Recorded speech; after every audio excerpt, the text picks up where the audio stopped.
Ersiz o'tgan kunlarim. Abduri Mehriya. Er ovozida Firdavs Qurban, ayol ovozida Jubbir. Mazkur asar ovozli kitob salonida ovozga ilinib, ovozli kitob salonida tarqatildi. Boshqa qanday turbat va salonlarning ruxsatsiz ko'chirib tarqatishiga yo'l qo'yilmaydi.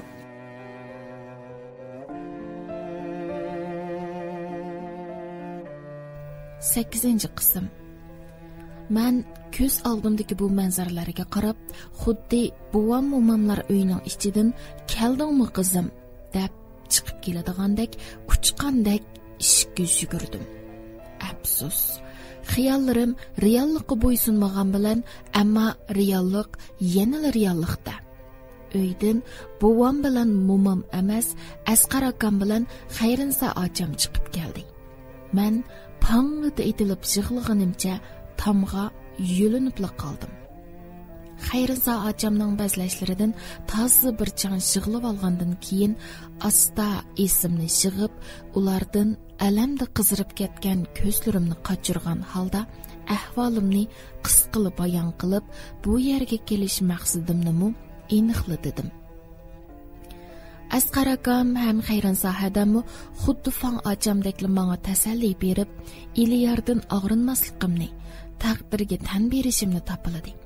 Shundaqla ular menga Sarxon momamlarining uyini o'ngshig'ach, bu uyni qaytadan o'ngshab, o'zlarining bu ikki uyning orliqida qatirab yurmasligi uchun Sarxon momamlarining uyiga ko'chib kirib olganligini, bu uyni remont qilish planini Iliyarning o'ttirig'iga qo'yganligini, shundaqla ozroq vaqt chiqsala, opsidan yoshirin bu yerga kelib, ig'ir yenik ishlarga yordamlashib berganligini, uning opsining haqiqatan kesilning ig'irligini, doktorxonadagilarmi "Amdi uyinglarda yaxshiroq beqib olinglar" deganligini, to'y ishini opsining ching turib olg'ash qilib bekitilganligini, dastlabda Iliyarning "Men bilan to'y qilaman" deb xeyli ching turganligini, ammo opsining buningga qo'shilmaganligini, oxiri Iliyar opsining oxirgi umrida bo'lsa-mu xotirjam necha kun yashab olishi uchun bu to'yga qo'shilganligini, bu uyni o'ngshashdagi maqsadi bo'lsa, bu uyning bundoq tashlanib turishi sababli keyin xarobilikqa aylanib ketishidan ansirab, remont qilib o'ngshab, bir kim o'ltirg'idek holatga akilib, birasining o'ltirishiga berish orqali bu uyni saqlab qolish ekanligi, mening hamon bu yurtga qaytib keladiganligimga ishondiganligini bir-birlab so'zlab berdi.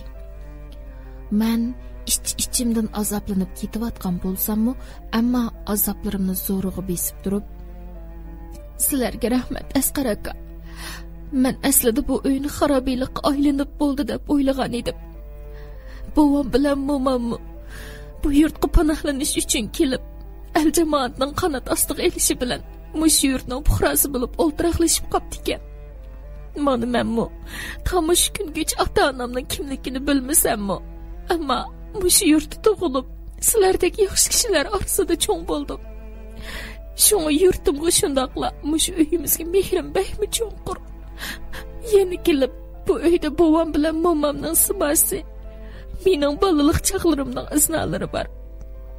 Men garchi hozircha bu yerdan ayrilgan bo'lsam-mu, ammo kichikimdan orzuyim bu mahallamizdagi bo'shliqlarni to'ldirgudek odam bo'lish edi.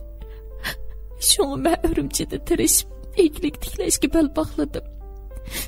Ko'zlagan nishonimga yetgan hamon bu yerga kelib, buvam momamga shundaqla Iliyarga bergan va'damni amalga oshirmay qo'ymayman. Iliyar mayli to'y qilib kelsa-mu, men uning baxtli bo'lishini xohlayman xolos. Uning opsidan og'rinib yurmayman. Chunki Iliyarning opsi, Iliyar ikkimizning aralashayotganimizni bilgan bo'lsa-mu, ammo mening hurmatimni qilib, mahallamizdagi ba'zi ayollardek bir haqiqatda yuzimga silib, meni haqoratlab boqmadi. U unchavala hazozil onam emas. Iliyarning tanlashini hurmat qilaman. Shunga sal turib Iliyar bilan ko'rishib bo'lib, kechilik avtobus Urumchiga qaytmasam bo'lmaydi. O'qish ishlarim aldirash edi. Fan achamning "Jo'xolsan, ya'ni chiroyli yurgandan keyin chiroyli ayrilish kerak. Bir-biringlarga may tartishib yurmaslik uchun cho'qim 100 dirani paranglashib bu ishlarni chiroyli tugitib kelgin deb ching turib elishi bilan kelishimidi. Yo'lda kelayotgach har xil xiyollardami bo'ldim. Eliyarni o qiz bilan bir ish chiqarib qo'yib shunda qavatamdig'ando ya debmi o'ylab baxtim.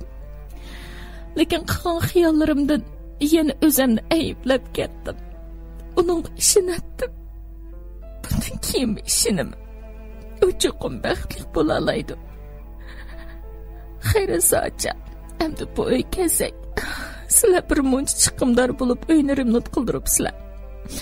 Shu bu uy sizlarga taalluq bo'lsin.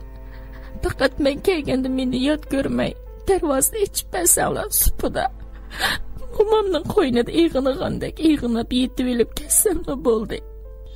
Dedim, Xayrinsa ajamning qo'llarini ching siqib turib. Xayrinsa ajam ko'zlariga yosh olgan holda, "Güzalay singlim, meni kechiring. Ilgari sizga qattiq tekkan yerlarim jiq. Ammo sizning bunchalik oq ko'ngil, vafodor qiz ekanligingizni o'ylab boqmagan ekanman. Mushu mahalladagi ba'zi bir gaplarni anglabla, oq qorini ilg'imayli sizni yomon ko'rib yuribdi ekanman. Oldingizda bir xijillik his qilyapman singlim. Sizning mush tapdagi hissiyotingizni tushunib turibman. Eliyarning opasini deb, Eliyar bilan ishkinglar, hamda umr bo'yi azobda yashaydigan bo'ldinglar. Ammo boshqalar uchun qurbonlik beradigan odamlarning keyinligi yaxshi bo'ladi. Shunga singlim, sizning baxt kunlaringiz ichiladigan kunlar hamon keladi. Shunga cho'qim azoblarga bardoshlik berib, orzuyingizni amalga oshirish uchun tirishing. Vaqtingiz chiqsa kelib turing. Bu uy sizning uyingiz.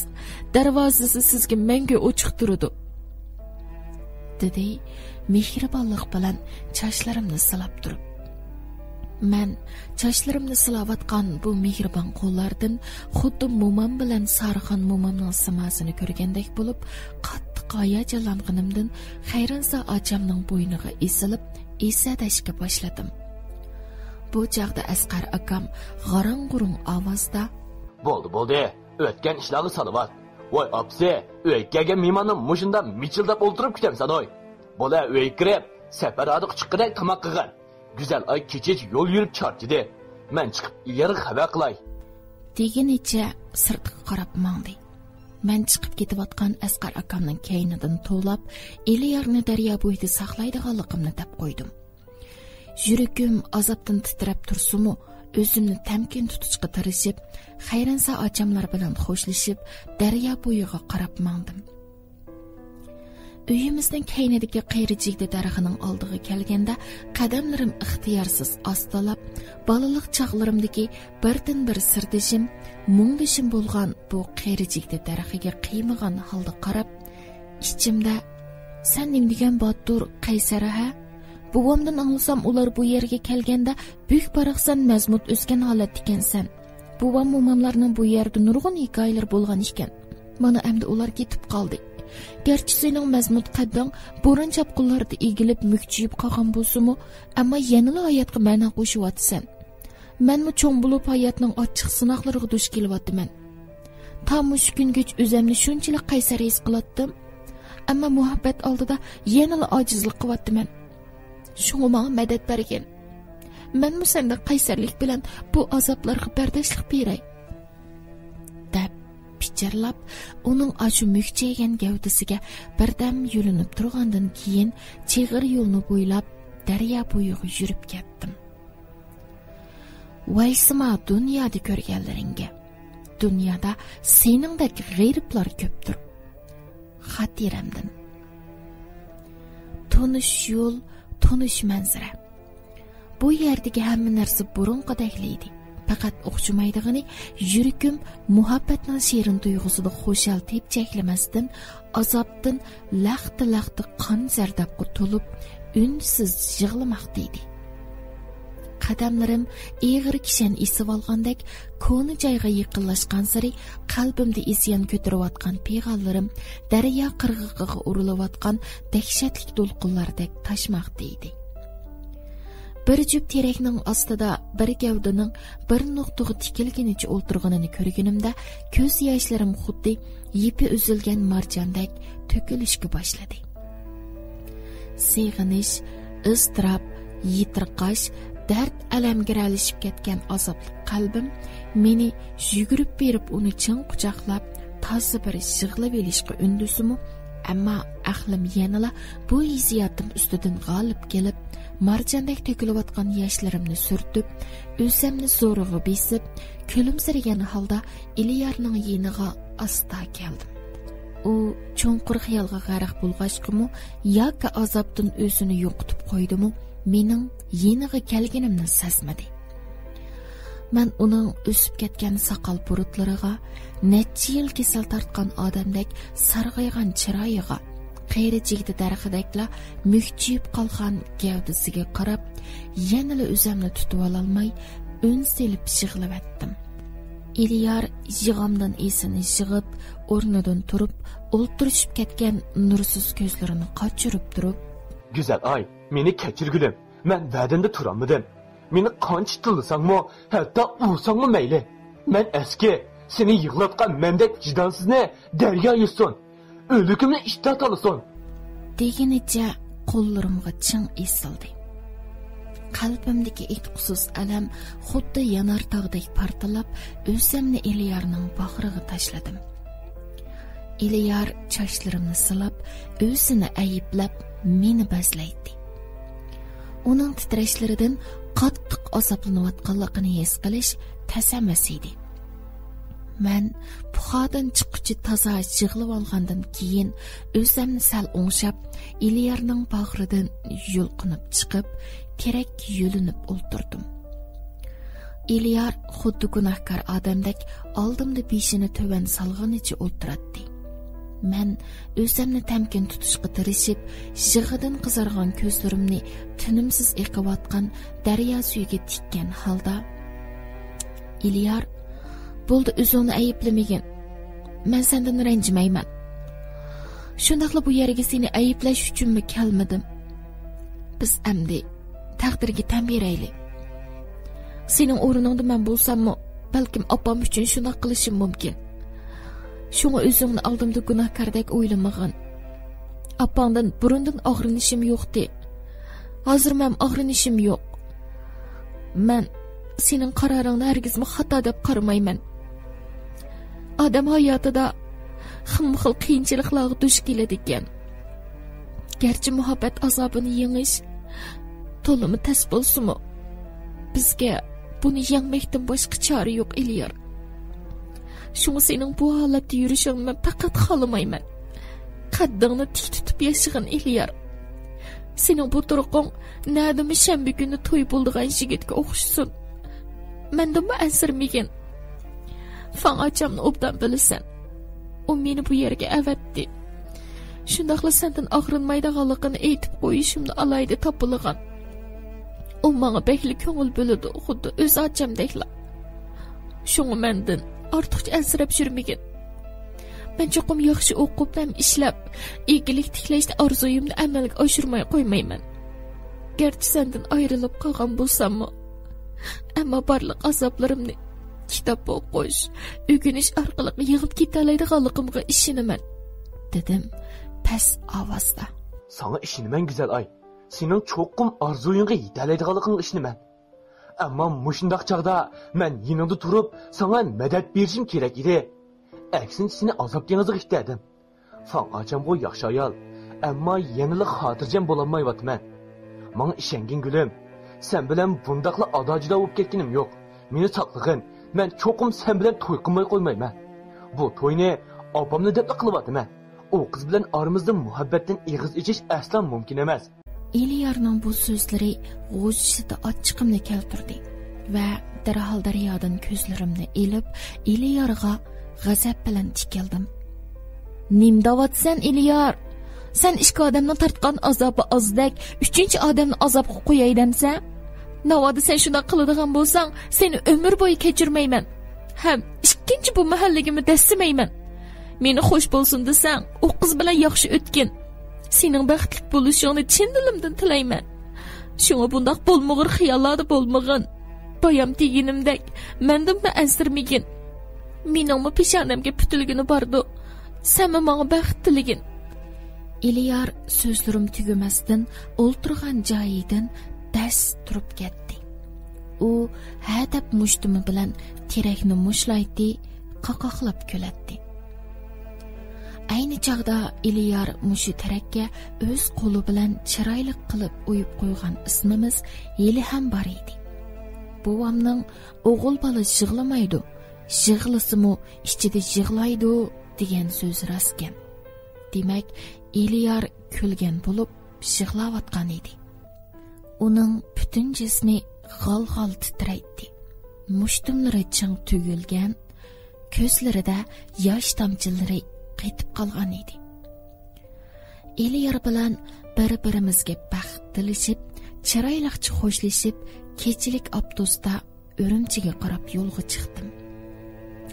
Har qanday ishni demak oson, ammo qilish baxt taslikini Eliyardan ayrilgan ashu minutdan boshlab his qildim. Avtobus bekatdan qo'zg'ilishiga yuragim xuddi bir narsa bilan qisqandek qattiq og'rib ketdi. Ko'zlarim bargancha yiroqlashib, kaynimda qilayotgan ashu mahallamga qiymay, ashu gugum pardasiga o'ralgan egiz past uylar orasidan Eliyarni izlaydi. Ta'tir palak. Endi meni yana nima kunlar kutib turadigandu. Gerçi ağzımda tarishib ishlab arzuyum uchun kurash qilaman deganim bilan qo'limda to'mirning sunuqimi yo'q. Nimamga tayinib egilik tiklayman. Fan acamga eg'irliqimni seliyevasam qamlashmas. Ammo endi mening shu fan acamdan boshqa nimam bor? Eliyarni qandoqmi unutib ketaman? Uningsiz qandoqmi qanot chiqarib ucha olayman? Avtobus asta-asta qorong'ulik singib ketayotgan girimsiman yo'llarda g'amsiz ilgirlamoqda. Yangratqudan anglanayotgan Sanobar Tursun hadamning mo'ngluq naqshi xuddi mening qalbimdagi shundoq bo'lishini xalab tursammi, ammo deyishga jur'at qila olmayotgan so'zlarimni deb berayotgandek meni texim qiynaydi. Ko'zlarimdan taramlab eqiyotgan yoshlarimni o'zmayligiga qo'yib etib, ichimdan volqandek etilib chiqayotgan peg'onlarimni naqshiga agishib turib, ziminga dafna qilmoqda edim. Sana aytar so'zlarim ko'pdir. Aytolmayman lekin hammani. So'rib olay ayrilish paytda, kutalamsan manguga meni. Kutalamsan hijron dashtada. Yillar agar bo'lsa bek uzoq, qunduz cheching bug'da tig'ining qarlaridek bo'lib ketsa oq. Kutalamsan nihol qomiting, qiyrilikdan ketsa mukjiyib, peshonangga qo'ruqlari tushib, olma ranging ketsa o'zgarib. Kutalamsan tani topidin, diling yara bo'lsa har kuni, muhabbatning yalquni tugab, qolsa agar bir tal ushquni. Qachonlarda uxlab qolganimni bilmayman.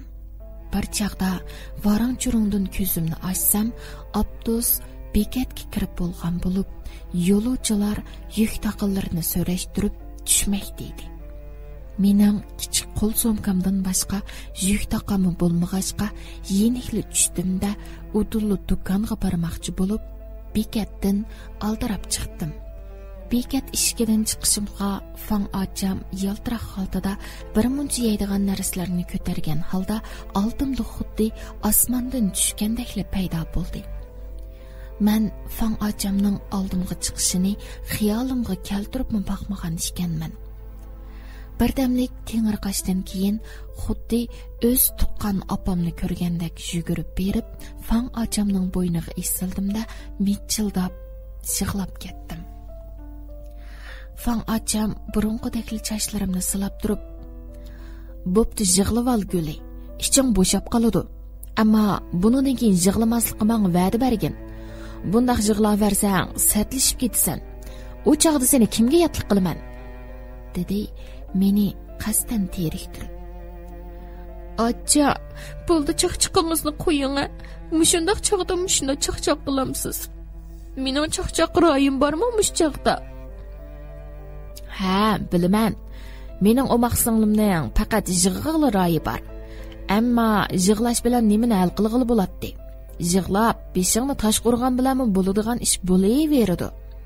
Demak, odam degan erishish bilan voz ketishni tang o'rganish kerak. Mana sen qila olading. Bo'ldi-ku, endi yana yig'lab nima qilsa? Endi Eliyarning qalbingdan cho'nqur yeriga dafna qilavat.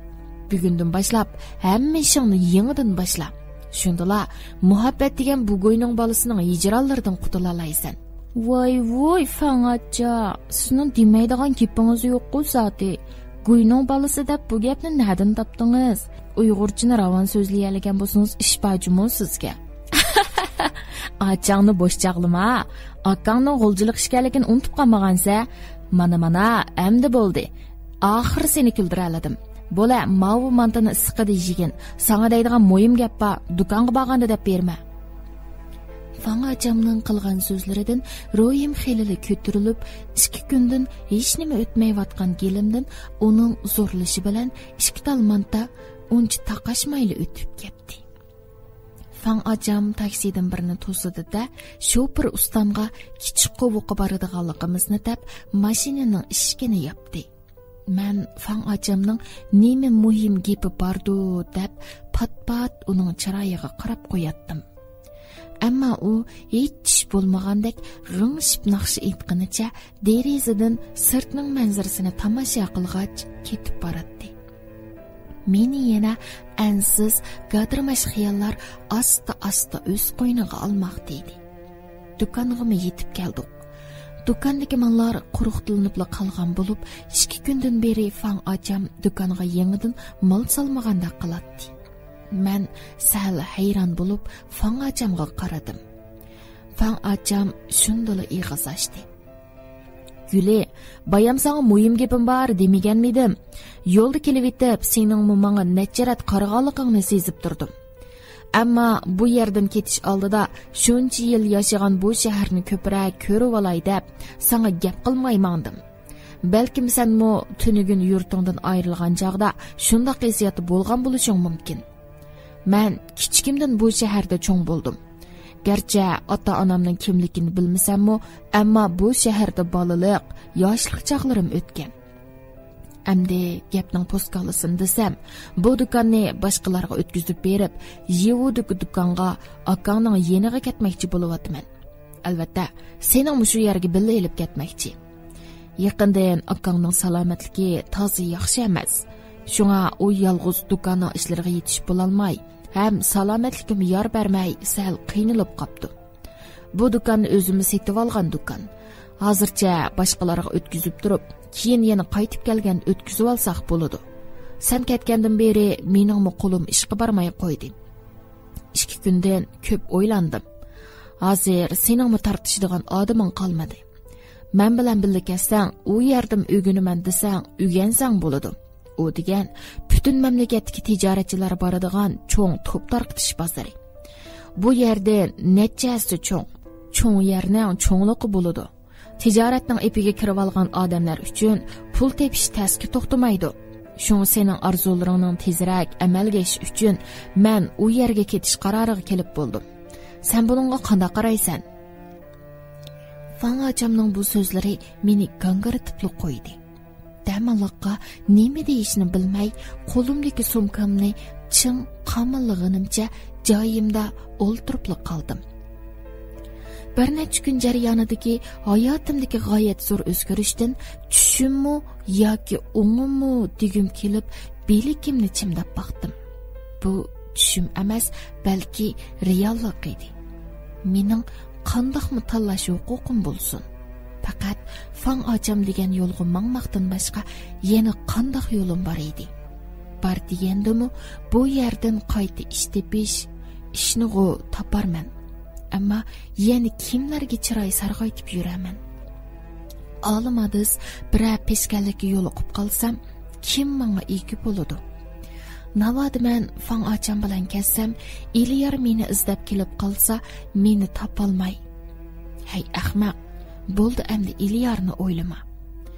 Endi u boshqalarning odami. Yana navada fan açam meni u yerga opirib, odam bediklariga setivassa. Yo'q, fan açam hargiz unda qo'yal emas. Asta, nimalarni o'ylab ketyapman. Mening arsalda bo'lib turganimni ko'rgan fan açam, Guli, xatolashmasam sen meni ishkirga opirib, yomon yo'llarga salamikin deb ansiravatsan-ku deyman. Buningda xotirjam bo'lgin. Men ham akang qon terimiz bilan qonunliq tirikchilik qilayotgan odamlar. Hargizmi qonunga xilof tijorat va boshqa ishlarni qilib boqmadik. Buningdan keyin ham shundoq. Shinjongdan ishkirga borgan barliq tijoratchilarning hammasi eski odamlar emas. Naq gapga kelsam, sen meni o'z ochang o'rnida ko'rsang, bu ishlardan ortiqcha ansirmay, men bilan mang'in. Sen hargiz nam yerga dasatmayman. Men qilman deganimni cho'qim qiladigan odam. Bunisi sana ayon. Shunga o'zingga ishonmasangmi, ochangga ishonishing kerak. Yana bir gap, İliyardan endi umidingni uzgin. Uningga baxt tilagan ekansan, uning endi seni izlab kelishini kutibmi yurmagin. Bunda qilsanglar, har ishkilinglar hijron azobidan mengu qutulolmay yashaysizlar. Shunga bir ishni qaror qilgan ekansan, uningga amal qilishing kerak. Shundalik kishilik hurmating bo'ladi. Sen hozircha uni unuta olmasliging mumkin. Ammo vaqt hammani o'zgartirdi. Hech bo'lmasa uning yo'qligiga ko'nasan. Dedi, ko'nglimdagini bilib olgandeklar. Fan açamning so'zlaridan andishlarim sal pastga tushgan bo'lsa-mu, ammo İliyardan baragancha yiroqlashib ketishimga yuragim hech yo'l qo'ymayotdi.